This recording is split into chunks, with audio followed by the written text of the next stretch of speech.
Voces del Periodista. El Club de Periodistas de México, con su brazo asistencial, la Fundación Antonio Sáenz de Miera y Feital, presenta Voces del Periodista. Conduce Celeste Sáenz de Miera. Comenzamos.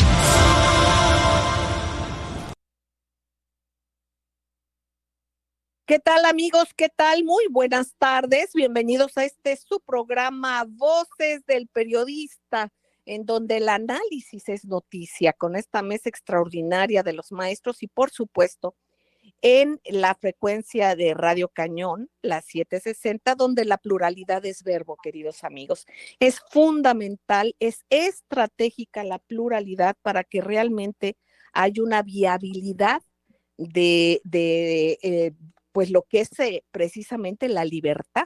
De ese tamaño están las cosas. Pues entonces, queridos amigos, estamos con una mesa extraordinaria, en un espacio extraordinario, y además agradecemos a quienes nos replican de manera diferida, tanto en frecuencias de radio como cibernéticamente, queridos amigos. En nombre de nuestro productor y director general, muchísimas gracias a todos. Gracias, ingeniero Víctor Melara García, ingeniero Ciris, gracias, Jonathan Álvarez, y sobre todo, queridos amigos, a todos ustedes, en nombre de todas nuestras compañeras y compañeros de Radio Cañón, allá en la Torre Tepeyac, en esa bellísima cabina. Bueno, amigos, queridos, temas, como siempre, en el enroque de lo nacional y lo internacional, lecturas obligadas, análisis fundamentales, ahora con el maestro don Rodolfo Sánchez Mena, usted lo sabe, académico, parte fundamental del Club de Periodistas de México, del jurado calificador del Certamen Nacional e Internacional de Periodismo, y también él es directivo de la Sociedad Mexicana de Geografía y Estadística. En todo su análisis de geopolítica nacional e internacional es muy importante. Igual académico, igual geopolítico, el maestro Gerardo Castilleja, quien además de formar parte de nuestras instituciones, de nuestro programa, también él es parte importante de lo que es la Fundación Schiller, Premio Internacional de Periodismo y Libertad de Expresión, y la increíblemente querida e infaltable Ceci Tapia, @solidaridad1000. Ella es defensora de derechos humanos, directora de nuestras instituciones de derechos humanos de redes, además de que es fiscalista y conocedora, por supuesto, de todos estos temas. Ella nos orienta, nos apoya de diversas maneras, queridos amigos, con su información. Le mandamos un abrazo cariñosísimo al doctor Rodolfo Darza Rovira, quien por cuestiones laborales y también un poquitito que andaba mormado, ojalá no pase de ahí, le mandamos nuestro saludo afectuoso, doctor querido Rodolfo Darza Rovira. Bueno, pues vamos a arrancar, si les parece, amigos, con el maestro don Rodolfo Sánchez Mena, ya que hay que analizar y ver la próxima visita que habrá en cuanto a la cumbre y al TEMEC, este acuerdo que tiene que ver o qué lecturas hay con las sucesiones tanto de México como de Estados Unidos. ¿Qué se lee? ¿Qué puede ser? ¿Qué tanto alcance de corto y mediano o largo alcance se planea hacer? ¿Qué sustitución de importaciones para producir en América del Norte? ¿Qué pasa también como pues lo que sucede con los planteamientos que ha hecho el señor presidente del programa de bienestar para América Latina y el Caribe? La cuestión del respeto a la soberanía, qué hay, qué propuestas habrá y qué lecturas. Para esto es muy importante escuchar precisamente al maestro don Rodolfo Sánchez Mena. Adelante, maestro querido, lo escuchamos con mucha atención. Con mucho gusto, Celeste. Muy buenas tardes, compañeros, para todo el público. Bueno, pues después de los Reyes Magos tendremos la presencia en México de los gobernantes de Estados Unidos y de Canadá, el presidente Joe Biden y el presidente Trudeau.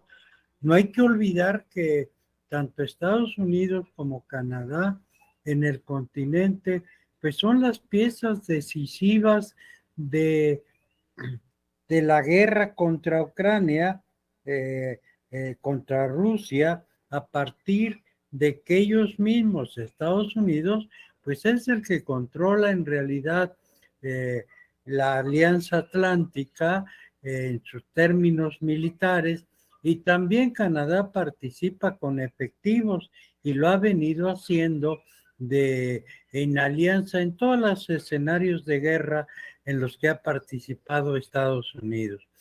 Hoy mismo tiene tropas, entrena personal militar en Europa, ¿sí?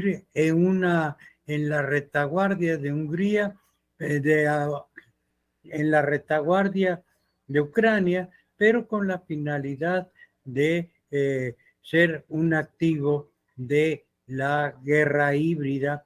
Además de que Canadá, no hay que olvidarlo, pues es una potencia que se nutre de los minerales de América Latina, y que en este momento en Perú justamente hay un golpe de carácter minero.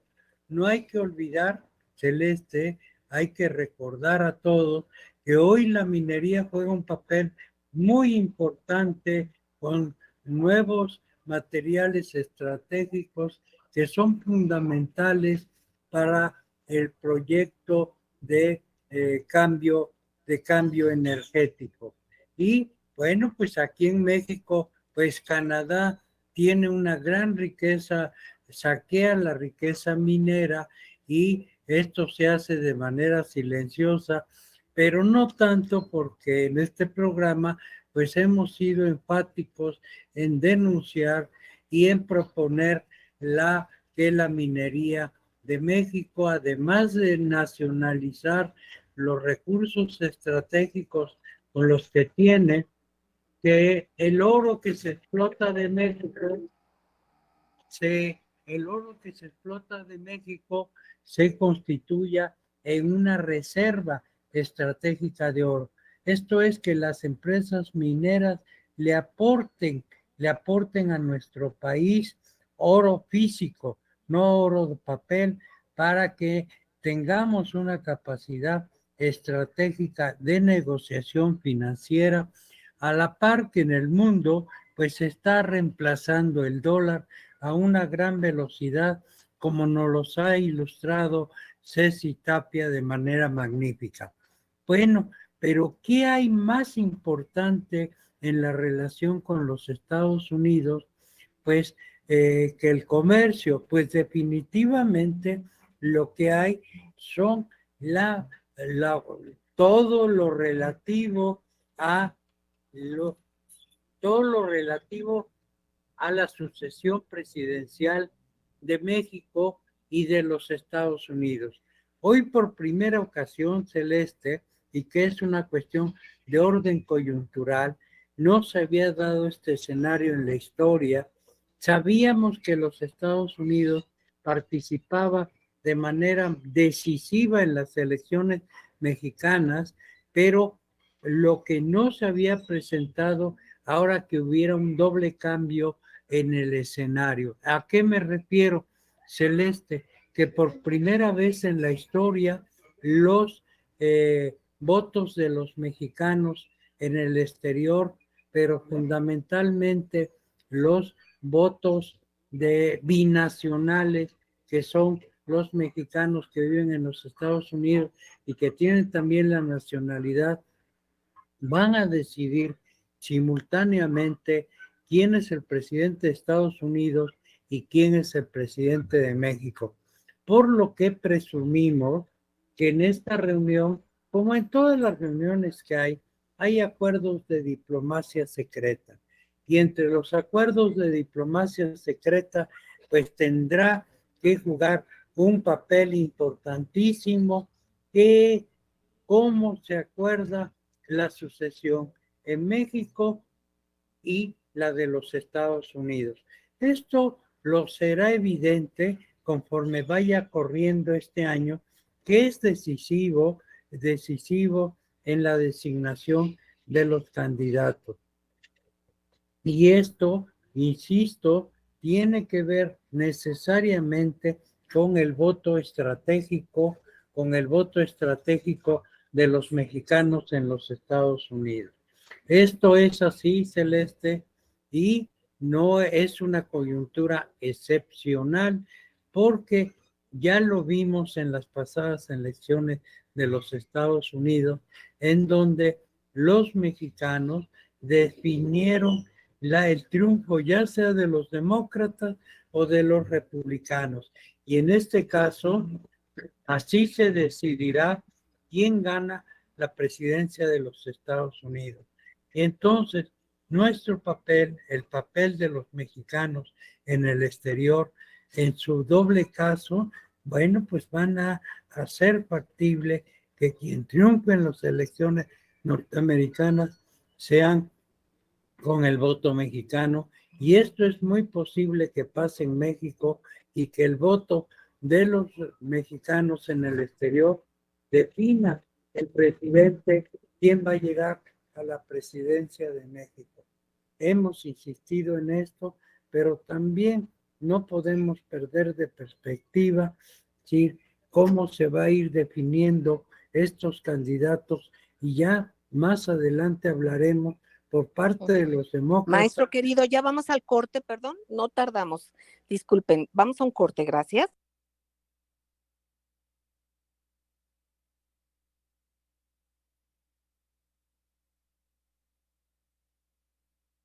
Gracias, queridos amigos, gracias por seguir con nosotros en Voces del Periodista y aquí en Radio Cañón las 760, en donde la pluralidad es verbo, queridos amigos. Bueno, precisamente y sobre este tema de que se alista este encuentro con el presidente Biden y Trudeau también de Canadá, con nuestro presidente Andrés Manuel López Obrador, pues se informa que se están trabajando ya obviamente para esto propio. Hoy comentó el señor presidente en la mañanera que se iba a reunir, había reunido con el señor embajador de Estados Unidos y bueno, que estaban trabajando sobre esto mismo. Pero aquí hay que darnos cuenta, como dice el maestro don Rodolfo Sánchez Mena, que hay muchas cuestiones que dependen de esta reunión. Aquí hay que velar porque que los intereses mexicanos estén por encima de todo. Sabemos que tenemos que negociar, no nos vamos a cambiar de casa, ni ellos tampoco, nuestros vecinos del norte. Sabemos que hay que tener una convivencia, pero una convivencia de respeto, como lo ha manifestado y lo ha demostrado el señor presidente. Aquí habla el maestro Rodolfo Sánchez Mena de la minería, de tantas cuestiones que son recursos naturales, y recordemos que Estados Unidos no tiene amigos, tiene intereses. Entonces aquí es muy importante también pensar los mexicanos en qué precandidato, eso ya lo veremos más adelante, y esperarnos a que se haga el proceso que se tiene que hacer, pero sí es importante calificar quiénes tendrían esta visión más cercana a la que tiene el presidente Andrés Manuel López Obrador, por quienes votamos por él, y que tuviera esta cierta independencia, o no cierta, una independencia con dignidad, con entendimiento de que hay que hacer acuerdos, pero no ahorcando a México. Que no se nos olvide que este año 2023 se cumple el término de los acuerdos de Bucareli, que no se vayan a hacer estos unos nuevos acuerdos de Bucareli que nos comprometan a estar sujetos a un imperio que no nos ha dejado nada bueno para el desarrollo de nuestro país, sino para que se venga un desarrollo realmente como ya está viéndose en el mundo, por donde se va, que es por el derecho de todos los seres humanos, para que haya un comercio justo para todos. ¿Cómo hacer este balance? Lo seguimos escuchando, maestro don Rodolfo Sánchez Mena. Gracias.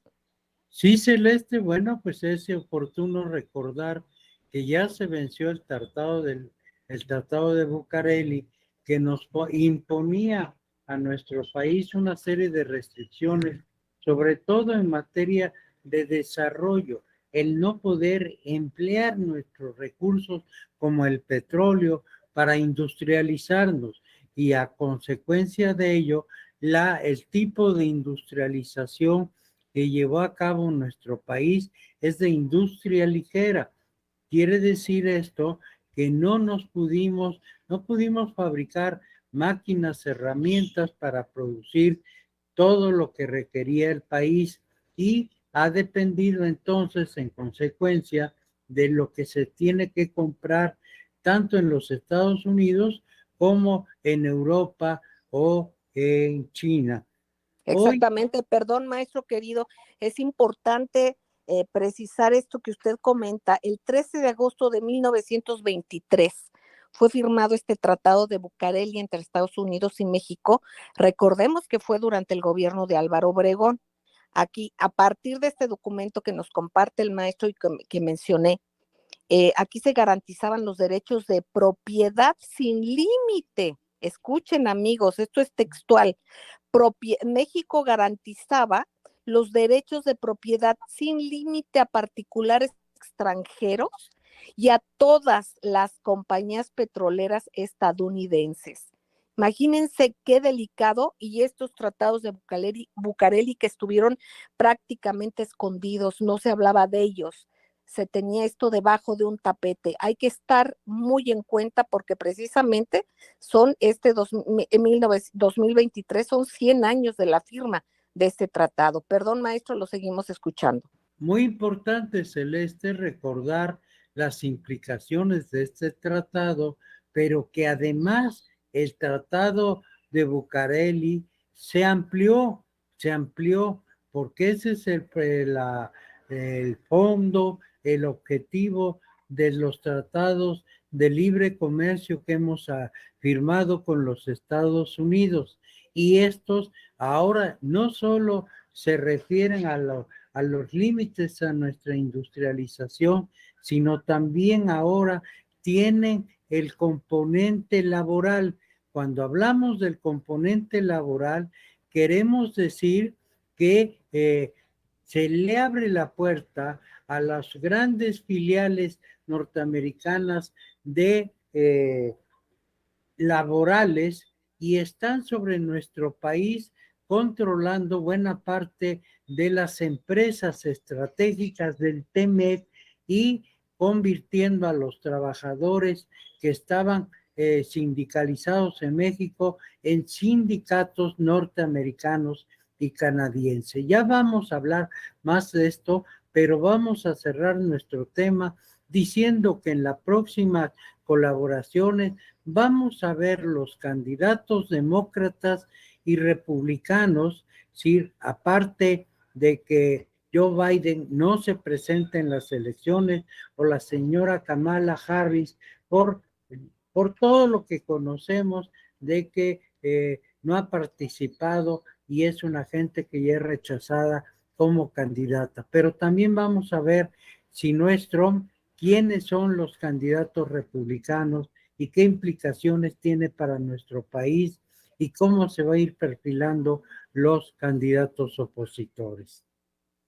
Muchísimas gracias, maestro don Rodolfo Sánchez Mena. Y aquí resumiendo, queridos amigos, vamos viendo quiénes van por un interés de seguir con ese mismo desgaste en el mundo para aceitarse a base de guerra, de mentiras, de invasiones, de simulaciones, de depredación.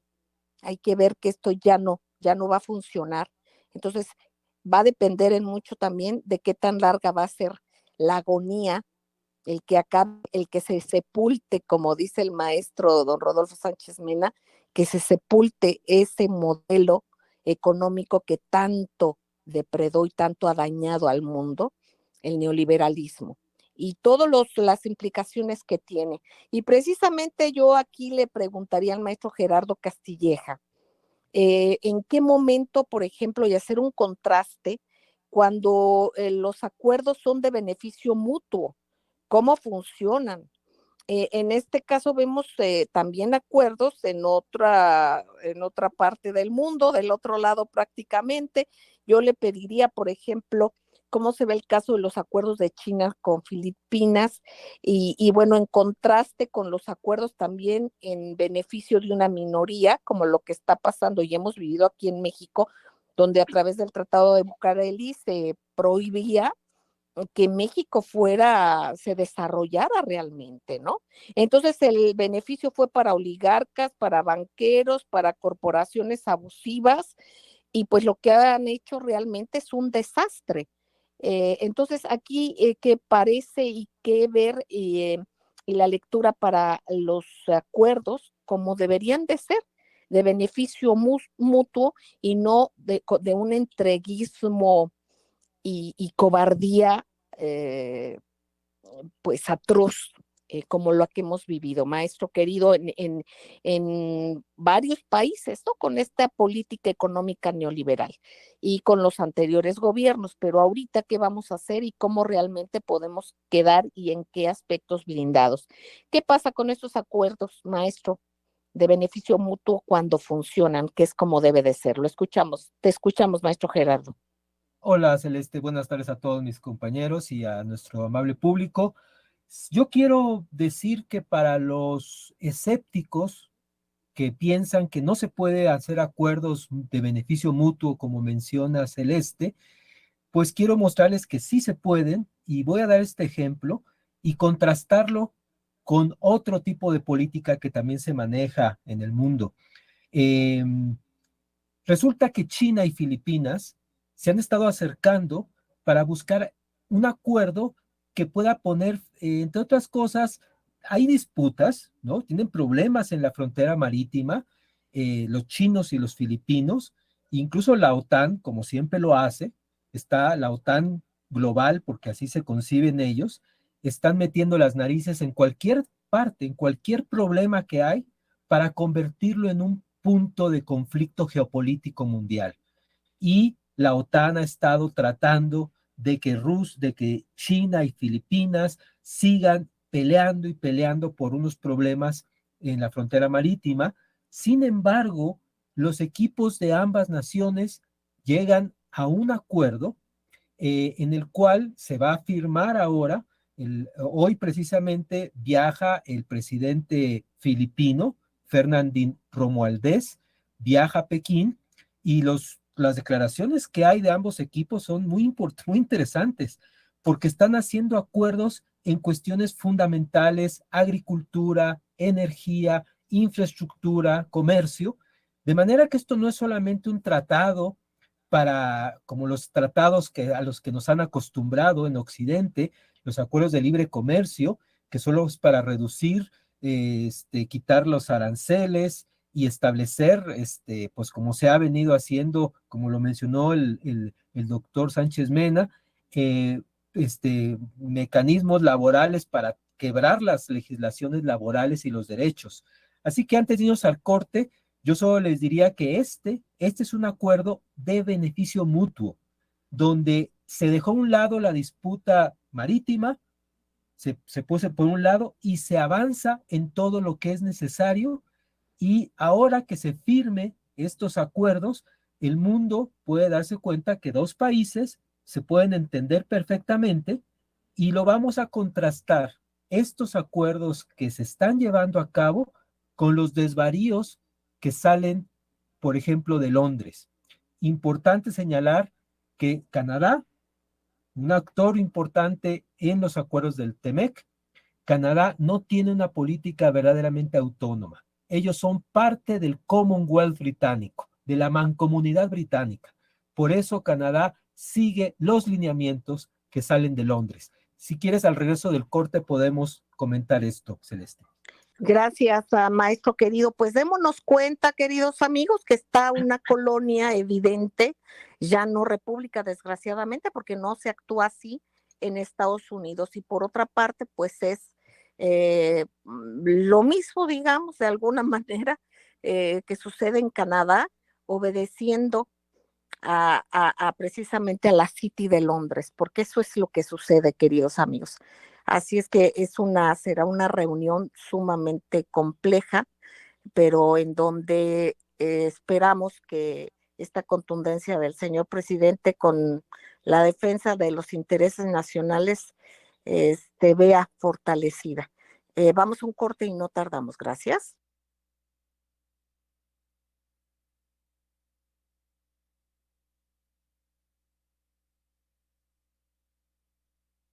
Gracias, queridos amigos, gracias por seguir con nosotros en Voces del Periodista, en Radio Cañón la 760, en donde la pluralidad es verbo. Queridos amigos, una mesa con el maestro don Rodolfo Sánchez Mena, con Ceci Tapia, @Solidaridad 1000, y con el maestro Gerardo Castilleja, a quien seguiremos escuchando precisamente en este análisis y darnos cuenta de los diferentes acuerdos económicos que hay en el mundo, queridos amigos, y estar atentos a esta próxima reunión que se va a dar entre Estados Unidos, Canadá, pues prácticamente como colonias de la City de Londres. Esos poderes, enfrentarlos no está muy fácil, pero hay que ver también, como dice el maestro Rodolfo Sánchez Mena, la fuerza mexicana, ¿no? El impulso y lo que tiene que ver también un apoyo fuerte del pueblo mexicano en la defensa de sus recursos naturales y de sus derechos, Vamos a escuchar, te seguimos poniendo atención, maestro Gerardo Castilleja. Adelante, maestro querido. Gracias, Celeste, gracias.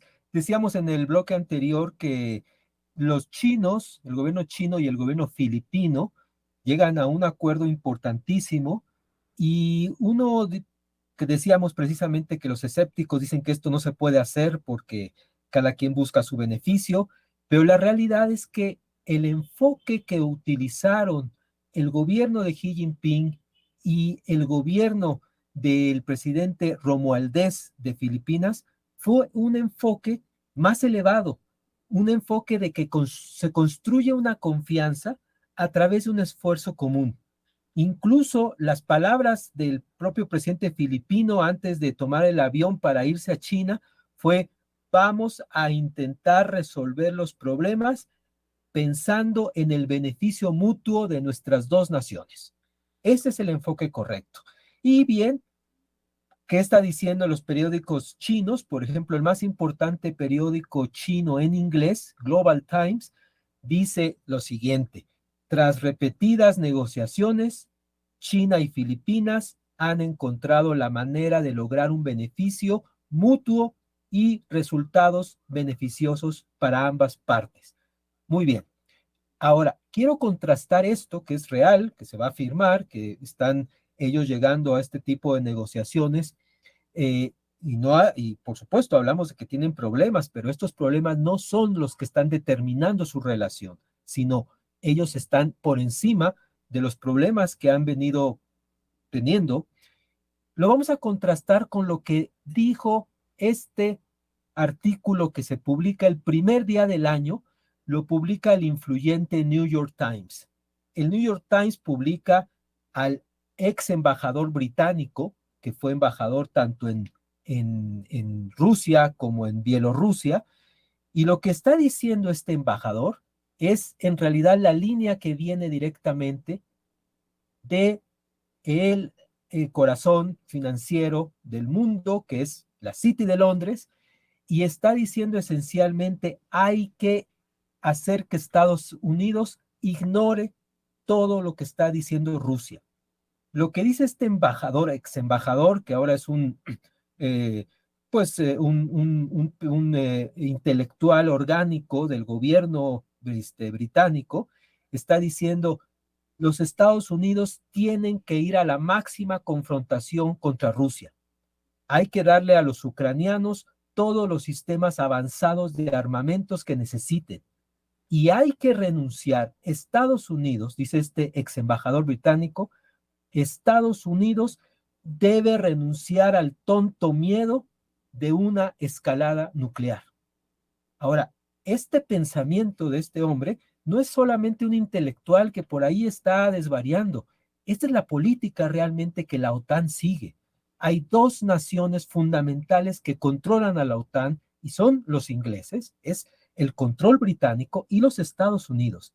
Así que lo que estamos viendo en este momento es la determinación de los pensadores, de los formuladores de la política de la OTAN, que le están insistiendo a Estados Unidos, hay que ir a la máxima confrontación contra los rusos, porque lo que va a ocurrir es que cuando los rusos, eso dice el artículo, cuando los rusos vean que están completamente rodeados con el superpoderío de la OTAN, la supereconomía, supuestamente las supereconomías de Occidente, y vean los rusos que no tienen escapatoria, entonces se van a doblegar ante nuestras exigencias. Eso es lo que dice este ideólogo de la OTAN. La realidad es que no hay esa supereconomía en los países de la OTAN, como lo hemos palpado, sobre todo en el último año, una situación verdaderamente de crisis. Se cayeron los niveles de vida, la inflación galopante, los gobiernos no tienen credibilidad, las poblaciones de los países de Occidente están hartos de que se hable de guerra todo el tiempo y que se destinen cantidades inmensas de dinero que se les niega a la población y a la infraestructura y al desarrollo, porque se tiene que dar, como Zelensky dijo. Zelensky en Washington dijo ante el Capitolio, 100,000 millones de dólares no es suficiente para lo que tenemos que hacer. Entonces, este es el contraste que quiero poner. Se pueden llevar a cabo negociaciones entre naciones que quieren colaborar, que quieren superar sus problemas. Claro que se puede, porque eso es lo que está ocurriendo en una gran parte del planeta.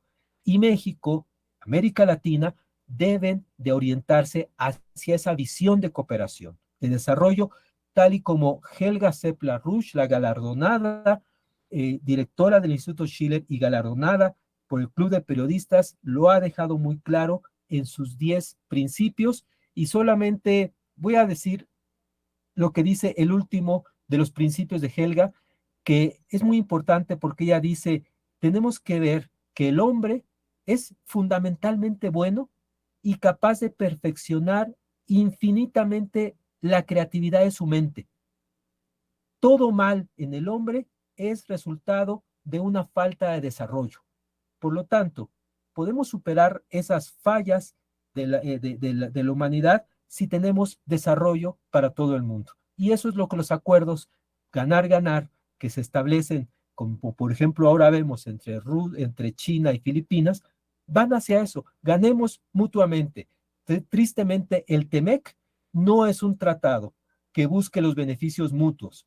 El TEMEC y su antecesor, el NAFTA, son tratados que iban esencialmente, como lo dijo Celeste, a promover el beneficio de minorías, rapaces la mayoría, banqueros, minorías de corporaciones, megacorporaciones, que se aprovecharon de las dos naciones, porque una vez que se firmó el NAFTA, los salarios en Estados Unidos se desplomaron, y en México la explotación laboral, bueno, pues ya la historia nos ha mostrado quién se benefició en todo el cuarto de siglo primero, desde que el NAFTA, el TLC se firmó, y ahora pues este nuevo acuerdo que realmente esencialmente no cambia, ¿no?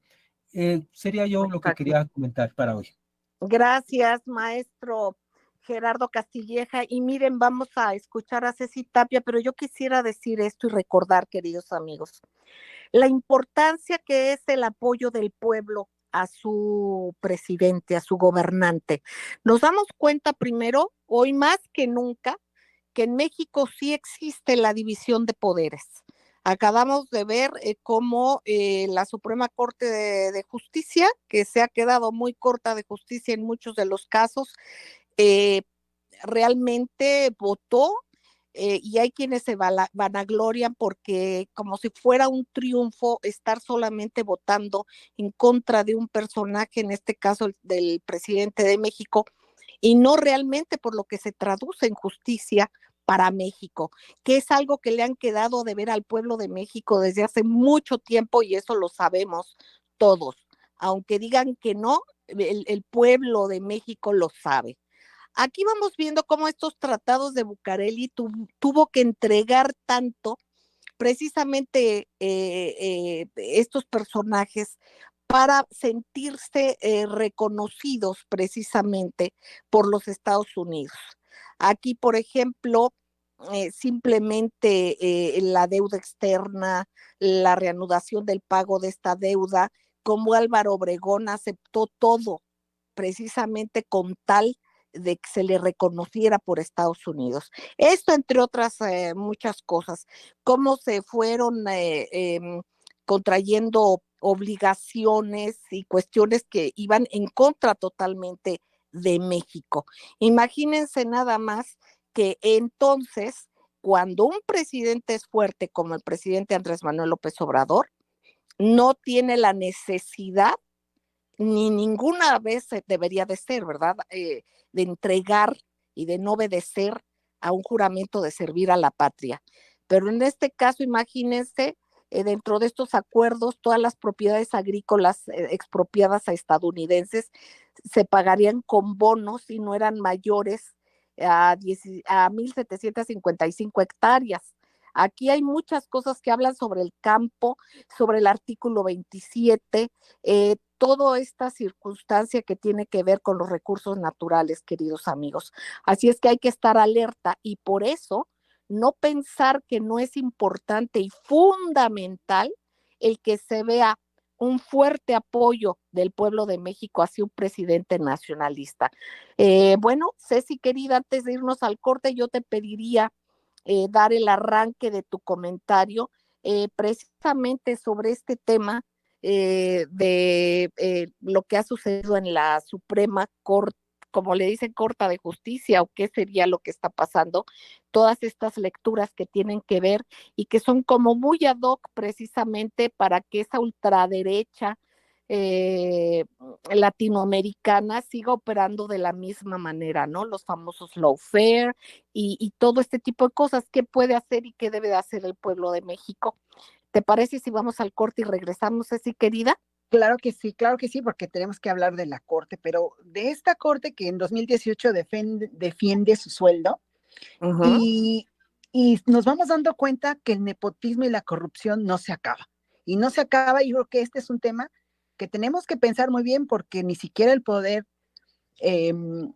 legislativo nos quiere ayudar. Pero bueno, volvamos y lo Exactamente. platicamos. Aquí sería el quién es quién en la corte. Esa es una tarea que debemos hacer, amigos, así como dar seguimiento a los legisladores, a las cámaras. Aquí es fundamental ver quién con quién, cuáles intereses y así cruzar información y darnos cuenta de quién realmente se merece estar en cargos en los que muchas de las veces y por desgracia son utilizados no para aplicar la justicia, sino se ocupan las leyes para todo lo contrario, para obstaculizarla. Vamos a un corte y regresamos. Gracias.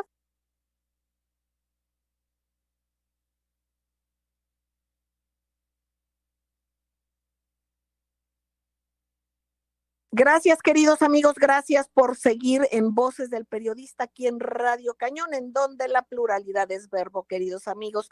Muchísimas gracias.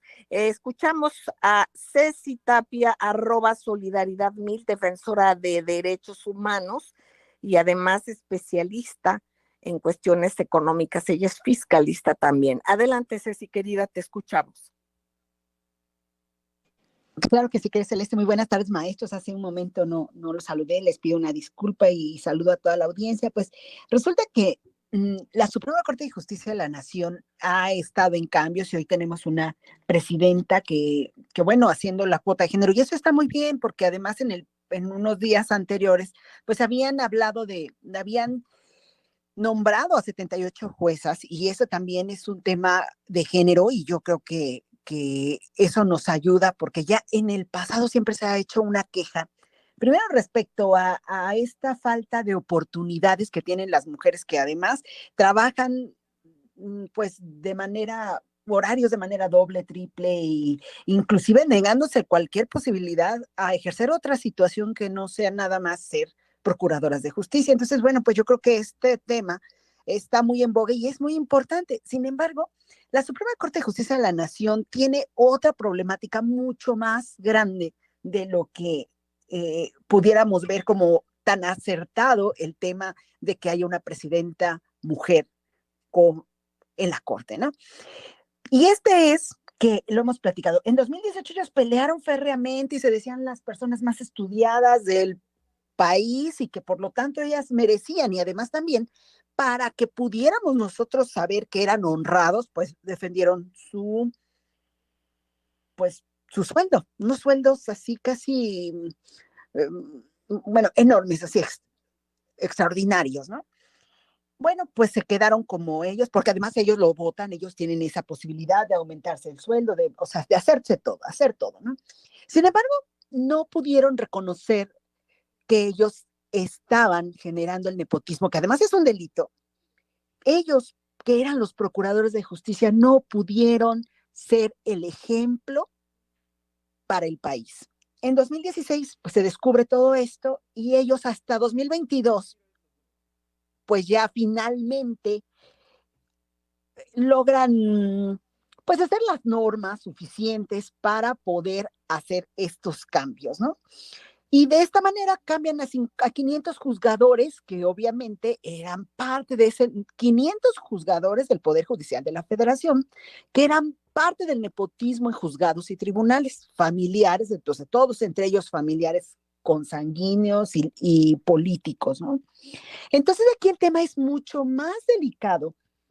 ¿Quién es cada uno de los ministros? ¿Quién es cada uno que están afectando la Procuración de Justicia y que además en qué puestos están, por qué y cómo, para que se pueda lograr la justicia?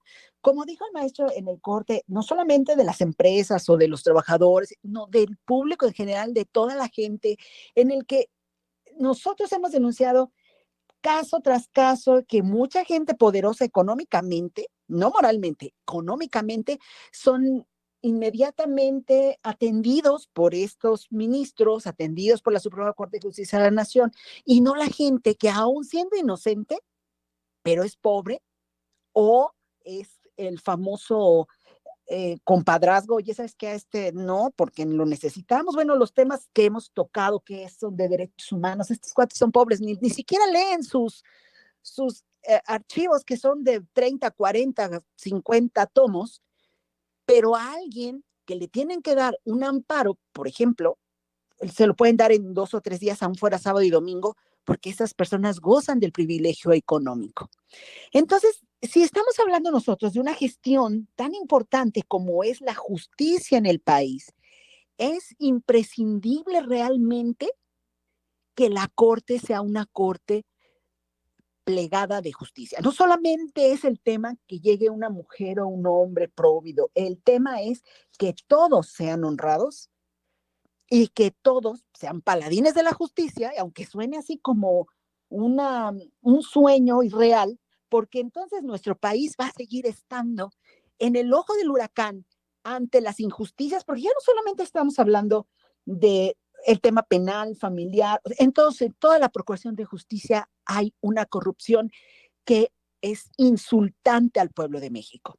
Y luego resulta que si se le pide al presidente, como nosotros, bueno, yo en el programa pasado me atreví a decirle, presidente, nos queda de ver que haga una limpia en la corte, y obviamente van a decir, oye, pero ¿cómo no debe de meterse? Pues lo hizo Cedillo, y de todos modos es criticado el presidente, pues es un tema que debería de limpiar, pero bueno, ya este es un tema particular quizá porque dedicándome a la defensa de los derechos humanos y viendo las injusticias y viendo que a unas personas inocentes el sistema judicial les puede tardar hasta 4 años para darles un perito para un protocolo de Estambul, y a los 4 años decir, sí, son torturados inocentes.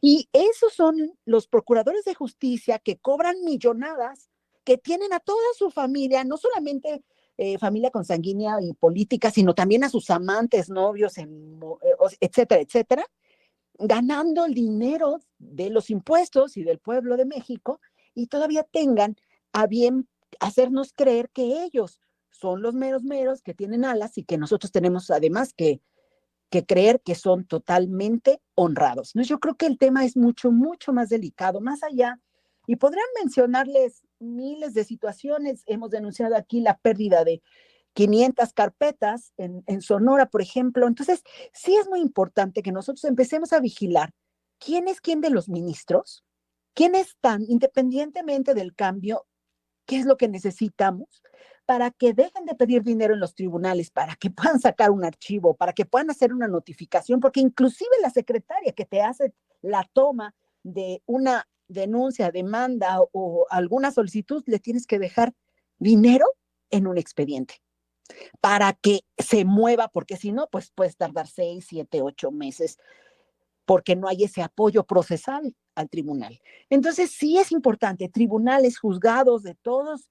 Nosotros, la denuncia es muy fuerte, porque además no están juzgando a las personas del pasado, dejan pasar las revisiones, inclusive algunos juicios se están yendo en rebeldía, es decir, nadie contesta o nadie, o siguen engañando para creer que sí los notificaron y no es así. Entonces, vivimos una justicia inmerecida, inclusive ausente. Entonces, ese tema es muy delicado. Ya no solamente es el cambio, se ha intentado cambiar, se han removido personajes, se han despedido otros, se han exhibido y sin embargo, la Suprema Corte de Justicia de la Nación, todo el Poder Judicial no está avalado. Y volvemos al tema de pues los legisladores que son de la oposición y que dicen nosotros no vamos a votar porque nos cae mal el presidente, su partido, lo que sea. Pero ¿y el pueblo de México? ¿Qué culpa tenemos que no ellos tampoco apoyen y puedan mover a quienes han sido corruptos toda la vida y a lo mejor porque también son sus amigos? Entonces es un tema muy delicado, querida Celeste, y yo con esto quiero terminar, pero sí tenemos casi que hacer padrinos o adoptar un ministro, adoptar un juez y hacerle la vigilancia y hacer la denuncia pública y hacer la denuncia legal, porque no se vale que estemos ausentes de justicia cuando ellos mes a mes, quincena tras quincena o decena tras decena reciben un dinero que se les paga por procurar la justicia y también es corrupción hacer o cobrar por algo de lo que no son capaces. Y bueno, pues rápidamente quiero hablar de mecanismo para protección de defensores de derechos humanos y periodistas, porque pues siguen como que descuidando el tema de las medidas y ya no solamente porque van a decir, oye, ¿por qué tanto el tema? Bueno, acaba de suceder con el director del medio La Nota, de la prensa de Sonora, Omar Castro, que fue amenazado, agredido, baleado, amenazado con machete y pues,